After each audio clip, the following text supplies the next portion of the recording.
Сайн байцгаана уу? Анимехан Instagram-ыг ярьж өгөхөд бэлэн боллоо. Анime нь IMDb дээр 7.4 гэсэн үнэлгээтэй болтлоо буурчихсан байгаа нь харамсалтай ч агуулгын хувьд илүү үйл явдал нь улам хурц болж байгааг та бүхэн мэдж байгаа бахаа. Диана гигантэн болох үеийн дурсамжаар энэ анги хэлнэ. Дианаг одоо түүний жинхэнэ нэр болох Санягаар цаашид дуудацгаая. Зүүдэнд нь гигантэн түнд одоо хүчийг дамжуулж өгдөг. Өглөөс ирээд хүчээ шалгатал үнэхээр хүчинд байна. Баярлалаа энэ тухайгаа аав ээждээ хэлж хүчээ хүртэл харуулнаа. Аав ээж нь тосхны хүмүүс сүмд энэ талаар хэлнэ. Тосхны хүмүүс түүнд бүргөөд аав ээж нь хүртэл түүнтэй ингээнээр ярьж чадхаа болно. Удалгүй сүмийнхэн ирж Саняг авч явна. Саня хүчээ нуусан дээр байсан юм болов гэж хүртэл харамсдаг. Диана сүм дээр ирээд хамгийн түрүү нөгөө гигантэн болох Скарлетттэй танилцдаг. Скарлетт түүнд бүх зүйлийг зааж өгсөн. Байнга л түүнийг анхаарч халамжилдаг. Бүхнийг төгс хийдэг түүгээр бахархаж, хайрлаж, баярлаж явдагч баг зэрэг атаархсаар байсан. Өөрөө юугч төгс хийж чадаагүй дээ сэтгэл дундуур байснаас болсон баг. Хэсэг хугацааны дараа Саня хүчээ алдаж түүний албатууд энэ хэрэггүй болсон гэдэг утгаараа дараагийн Диана гигантэн төрөх хүртэл нэр төр төдий бэлэг тэмдэг болсон тухай яриаг шууд түүний нүрэн дээр ярьж чаддаг. Шантарч юу ч хийж чадахгүй байгаадаа гутарсан Саня дээр Диос ирээд чамд хүчээ ашиглах чинь туслая. Палма шашны дайрхийн өгсөн хоргийн чулууг хагалтал өөрийнх нь хүч нүднийх нь өмнө гарч ирнэ. Нэг жил чи сүмийнхэн бүх нууц мэдээллийг дамжуул. Хоргийн чулуунд Диана гигантны айдас байгаа учраас хүчээ буцааж сэргийх боломжтой. Саня энэ буруу зүйлээ би ингэж чадахгүй гэж татгалзахад Диос нэгэн жил мэдээлэл дамжуулаад тгээ хүчээ эргүүлээд авчихнаа. Тэр үед энэ хэргийг хүмүүс уучлчихнаа. Яагаад гэвэл чи хүчтэй болсон учраас гэд ятгсаар энэ хоёр тохирлож чаддаг. Юугаач мэдгүй хэнийг нь хэрэгтэй болох гэж явсаар Саня буруу үнтэйгээ л тохиролцлоо доо. Ханхуу Саняг дуудаад ёслол дуусах хүртэл нуух бодолтой байсан ч ургасныг чинь мэдсэн. Тэгэхээр Саня "Тэмээ энэ бүгд миний буруу. Намайг баривчлах уу?" гэж асуухад ханхуу "Гигантнийг баривчлал асуудал их гарнаа. Скарлеттыг ухаангүй байхад ийм зүйл хийх нь түүнийг гониглуулна" гэд ярилцаж байтал гадаа асар тод гэрэл гэрэлтэнэ.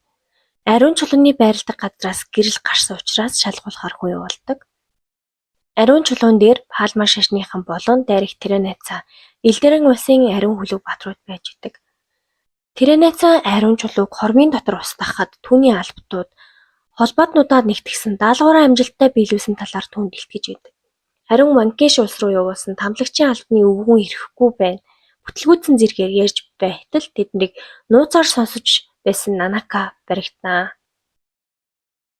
Ханхуут ариун чулуу ор мөргөө алга болсон. Маш олон тооны мангасууд хот руу дайрахаар ирж байна. Мөн нийслэлээс яаралтай мэдээ ирдэг. Элдерант эзэнт улс болон Волкино гүнт улс хоёр Паристан хаант улстай дайн зарласан учраас ханхуу шууд хот руу явахаар болдог. Диана Скарлеттийн хажууд сунгаа ийм зүйл хийсэндээ харамсаж байна. Таныг гэмтчихнэ гэж бодсонгүй хэмээн уйлд суухад Диос орж ирнэ. Саня би дахиж тагнуул хийхгүй гэдгийг хэлдэг. Игчгээ өөрөөсөө ичихгүй зоригтойгоор амьдрмаар байна гэж хутгаа гаргаж ирнэ. Диос тэгвэл игчээ чинь алжхуул болох юм байна гэхэд Саня чадах бүхнээрээ л хамгаалдаг. Тэр хоёрыг ноцтож байх зуур Скарлетт сэрээд хантай нэвт зөхиод өглөөний дасгалаа хийж бүү мэдтээ сайхан болчлоо гэд сэрдэг байгаа. Жулиас ханхуу хот руу давхиж байхад Ванкеш улсын улаан луу хөлөг бааtruудын дид ахмад Жин хурж ирдэг. Альфред ханхуугээ төлөөлөн захидал өгдөг. Жулиас ханхуунийг уншаад зочирдсан царай гарганаа. Ямар агуулгатай болох талаар дараагийн анги дээр илүү дэлгэрэнгүй гарах байхаа. Скарлетт хүлээтэй байгаа Диас дээр очиод хитэн асуух зүйл байна гин. Ёслолын үеэр тэрэг унах үед хин хүнээс илүү төрүүл Саня руу гүйсэн. Яагаад вэ? Ах минь л над руу тэгж хардаг. Тэрнтэй яг адилхан харт би чамаас харсан гэхэд. Диос анзаарч хасан юм уу? Саня бол миний эцэг нэгтэй дүү.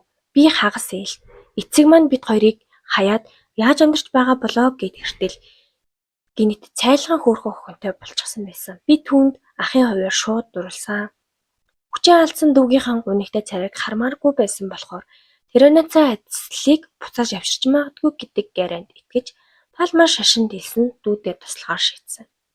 Гэхдээ Саня эцэслэгийн хүчээ авахгүй байсан ч болно гэсэн болохоор би Палма шашнаас гарлаа гэхэд Скарлетт чи ингэж хэллээ гэ би чамд шууд итгэхгүй.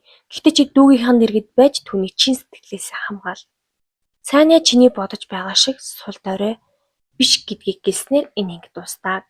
За миний бодлоор Ванкиш улсаас ирсэн захианд болзолтой ор танаа улсад туслая гэсэн байгаа болов уу гэж боддгоо. За үгүй ч хийж магадгүй л хамагт үдээ. Диос бол үнэн хэлсэн гэж бодож байна. Өснийх нь өнгөнд бас Дианатай адилхан ногоо штэ.